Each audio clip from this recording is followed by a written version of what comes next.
Inter course के time सिर्फ एक सांस का आकलन करके आप ये पता लगा सकते हो कि अभी इंटर कोर्स से आपको बच्चा पैदा होगा या नहीं, स्पेशली लड़का होगा या नहीं। ये हैं अरविंद अरोड़ा जो अनअकैडमी और वेदांतु पर केमिस्ट्री का कोर्स कराते कराते पता नहीं यहाँ पर कौन सा कोर्स कराने लग गए। ये हैं हमारे देश के अग्रणी एजुकेटर और यूट्यूबर जिनके लिंक्डइन बायो के हिसाब से इन्हें diamond play button, 3 gold play button और कई सारे सिल्वर प्ले बटन मिल चुके हैं इनके बेहतरीन काम के लिए। और यहाँ पर ये सिखा रहे हैं लड़का पैदा करने के तरीके, लड़के की चाह। लड़का ही हमारा वंश आगे बढ़ाएगा, लड़का ही हमें मोक्ष दिलाएगा, और लड़का नहीं होगा तो हमारा अंतिम संस्कार कौन करेगा, हमारी आत्मा तो भटकती रहेगी। ये सब अंधविश्वास को फॉलो करते करते हमने अपने देश के कलेक्टिव सेक्स रेशो की, यानी कितने लड़कों पर कितनी लड़कियां पैदा होती हैं, उसकी ऐसी बैंड बजा दी कि नॉर्थ में अब बहुत सारे स्टेट्स ऐसे हैं जहां पर लड़कों की शादियां ही नहीं हो रही क्योंकि उन्हें लड़कियां ही नहीं मिल रही। हेलो फ्रेंड्स, मेरा नाम है रवि और ये है लॉजिकल आयाम। आज का इंस्टा ज्ञान का एपिसोड डेडिकेटेड है A2 यानी अरविंद अरोड़ा के नाम पर, जिनकी कुछ रील्स मैंने देखी और मैं उसे देखता ही रह गया। इतना प्रचंड लेवल का स्यूडो साइंस इन्होंने अपनी रील्स में हांका है कि इस पर एक डेडिकेटेड वीडियो बनाना तो बनता ही है। देखो, स्त्री के टाइम आने के 5वें दिन यदि आप इंटर कोर्स करते हैं और उस समय स्त्री की ईड़ा नाड़ी यानी कि चंद्र नाड़ी अगर चल रही हो, यानी कि लड़की बाएं नाक से अगर सांस ले रही हो और पुरुष दाएं नाक से सांस ले रहा हो, यानी कि पुरुष की सूर्य नाड़ी अगर चल रही हो, तो उस समय समागम करने से पुत्र पैदा होता है। और ये मैं नहीं कह रहा हूँ, ये भी शास्त्रों में लिखा है। उसमें लिखा है बाईं नाक से सांस लेना या दाईं नाक से सांस लेना, ये प्रोपेगेंडा इनका बहुत पुराना है और ये इन्होंने बहुत सारी रील्स में अलग अलग तरीके से चिपकाया है। सबसे अमेजिंग बात है कि ये हमेशा बोलते हैं कि मैं नहीं बोल रहा हूँ, ये तो फलानी जगह पर लिखा हुआ है। बहुत आसान है, अपनी बकवास को वैलिडेशन दे दो, अपील टू अथॉरिटी। बहुत पुरानी लॉजिकल फैलेसी है। ये अच्छे खासे पढ़े लिखे इंसान मालूम होते हैं, पर इतनी बकवास आखिर क्यों? पुत्र या पुत्री प्राप्त होना ये सिंपल जेनेटिक्स है और चांस का खेल है, जो आई एम श्योर इनको पता होगा ही। अगर फीमेल के XX क्रोमोसोम और पुरुष के XY क्रोमोसोम आपस में फ्यूज होते हैं तो ही लड़का पैदा होने की संभावना होती है, जो ना किसी दवाई से या सांस लेने के पैटर्न से या महिला और पुरुष में किसी तरह की कमी या किसी चीज की अधिकता से होता है। Stop promoting this pseudo science A2। पर अभी कहाँ, अभी तो हमने शुरू किया है। A2 का खेल तो अभी आपको और दिखाना है। विज्ञान कहता है कि आत्मा 200 ग्राम की होती है। ऐसा इसीलिए क्योंकि उन्होंने किसी आदमी के मरने से जस्ट पहले और मरने के जस्ट बाद वेट का कंपैरिजन किया तो 200 ग्राम का फर्क आया, तो 200 ग्राम की आत्मा हो गई। लेकिन यहाँ पे ना कंपैरिजन बॉडी का ही हो रहा है, मरने से जस्ट पहले और मरने के जस्ट बाद।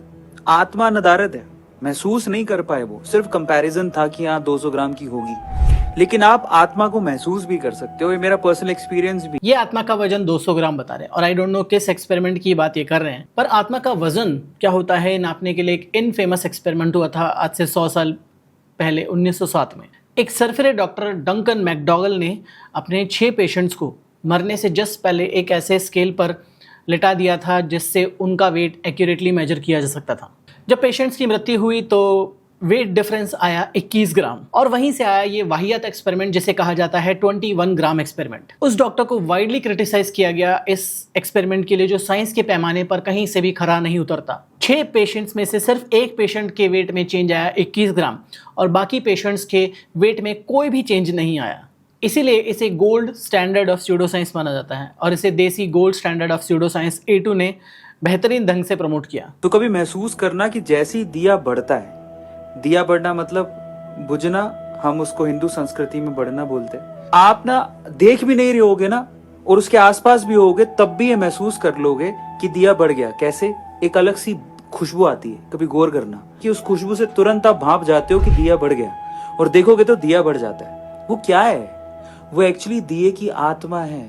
जब दिया बढ़ता है तो वो दिए की आत्मा निकलती है और वो महसूस करवाती है आपको कि मैं निकल गई। यही है मेरा आत्मा को महसूस करने का एक्सपीरियंस। मुझे ऐसा लगता है कि आत्मा खुशबू से अपने होने का एहसास करवाती है दिए में। ये तो इतने ब्रिलियंट है कि इन्हें दिए की आत्मा भी दिख जाती है। सूंघ ली इन्होंने दिए की आत्मा।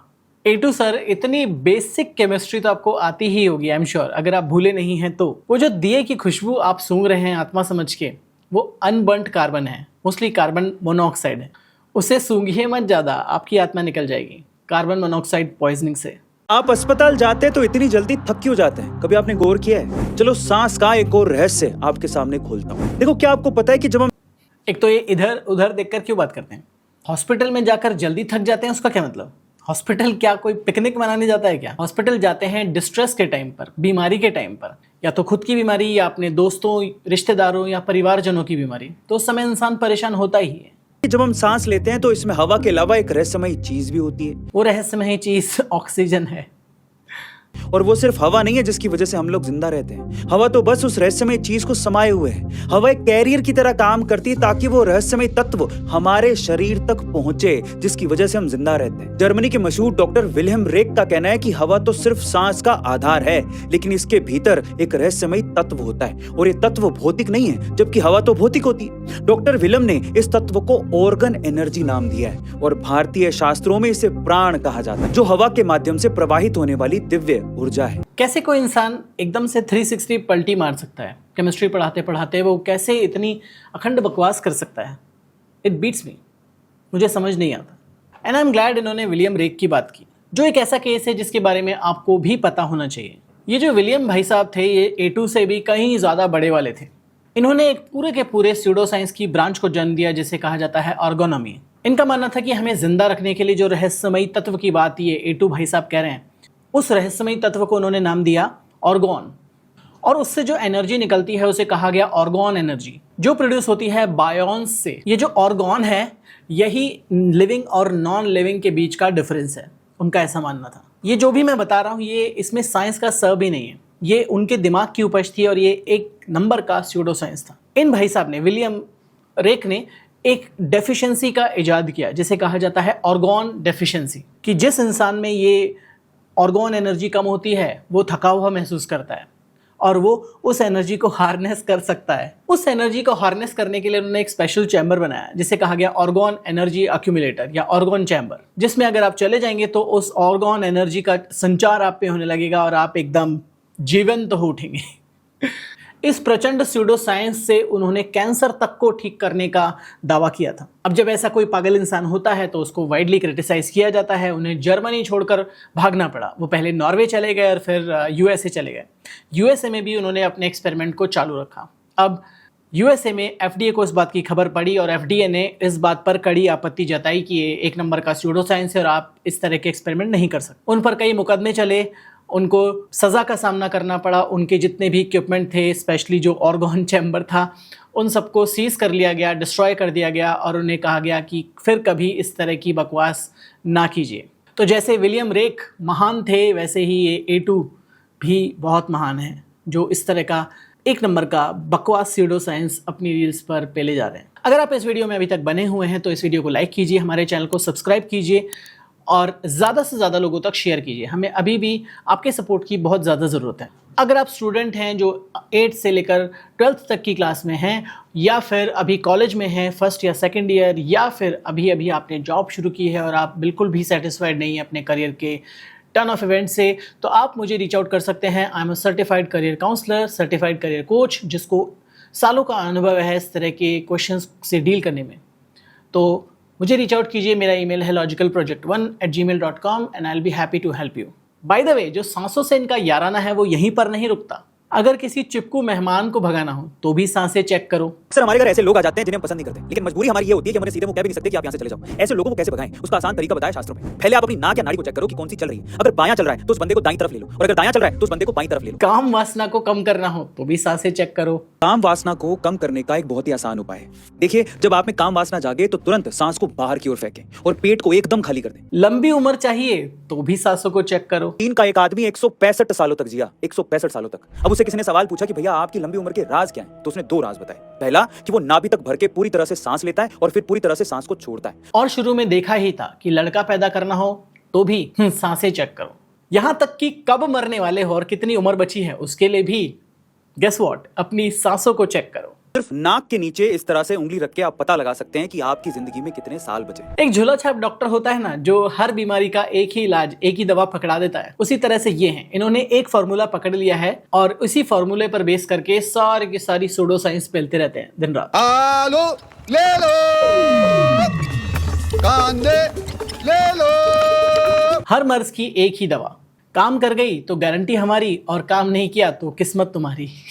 भिखारी को कभी भी कल आना कह के टालना नहीं चाहिए। अगर आपको भीख देनी है, भीख देने का मन है तो आज अभी इसी वक्त दो। Wait what?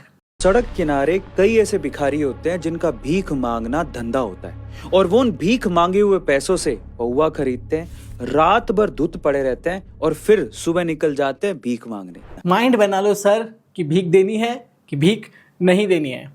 एक बार माइंड बना लो।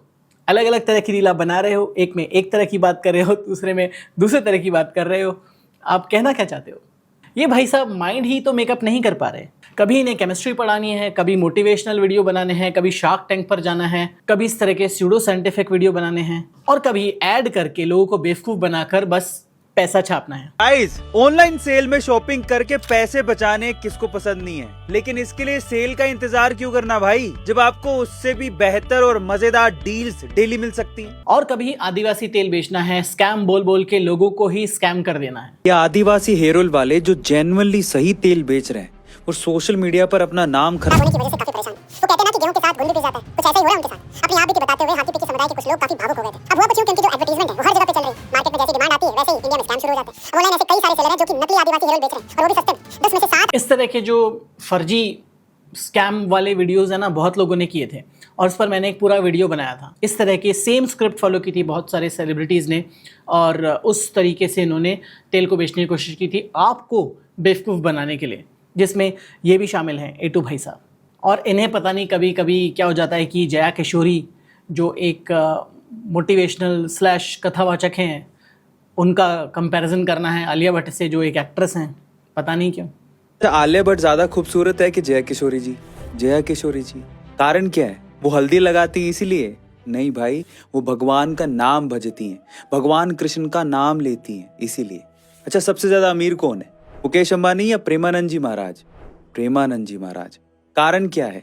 देखिए, राधा नाम से बड़ा धन कोई हो ही नहीं सकता। बहुत कंफ्यूज हैं भाई, बहुत ज़्यादा कंफ्यूज हैं और बस आप कमेंट में लिख दीजिए कि A2 अब बस बहुत हुआ, बस करो A2। भारत में अक्सर लोग बचा हुआ खाना फ्रिज में रख देते हैं और फिर उसके बाद अगले दिन पका के खाते हैं और ये हर भारतीय घर में होता है कि नहीं होता? पर आयुर्वेद कहता है कि 3 घंटे बाद कोई भी पका हुआ खाना बासी हो जाता है और बासी खाना जहर के समान है। गीता में भी ऐसे खाने को तामसिक खाना कहा गया है। तामसिक खाना यानी वो खाना जो राक्षस प्रवृत्ति के लोग खाते हैं। अरे भैया, जब आयुर्वेद में लिखा गया होगा कभी बहुत साल पहले या गीता में लिखा गया होगा बहुत साल पहले, तो फ्रिज की उत्पत्ति नहीं हुई होगी, ऐसा मुझे लग रहा है।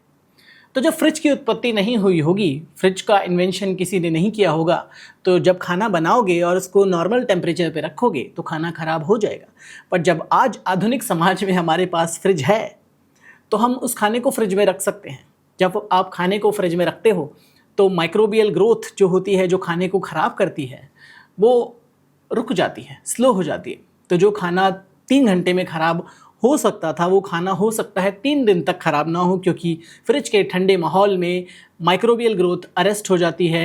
खाने को माइक्रो ऑर्गेनिज्म जो ग्रोथ करते हैं वो ख़राब नहीं कर पाते, क्योंकि वो ग्रोथ नहीं कर पा रहे हैं फ्रिज के अंदर। और सबसे पहले अपना माइंड मेकअप कर लो कि देखना किधर है। देखना इधर है या इधर है। कैमरा सेंटर में लगाया हुआ है तो सेंटर में देखो, इधर उधर क्या देख रहे हो। पर एक दिन तो ऐसा स्वर्णिम समय आएगा जब A2 भाई साहब बोलेंगे कि अब बहुत हुआ, मैं सोशल मीडिया छोड़ रहा हूँ, अब मैं और बकवास नहीं कर सकता। मैं सोशल मीडिया छोड़ने वाला हूँ। मुझे ऐसा लगता है कि मेरी सोशल मीडिया जर्नी का अब अंत आ गया है। अब अंत समय में इंसान करता क्या है? पर हम सबको पता है कि ये सिर्फ एक छलावा है और A2 ऐसा कुछ नहीं करेंगे। हमें ही A2 को कहना पड़ेगा बस करो A2। पर सच में मुझे लगता है कि ये इंसान बहुत समझदार है और सोच समझ कर इस तरह की चीज़ें कर रहा है। इसे पता है कि सोशल मीडिया पर क्या चलता है और क्या नहीं।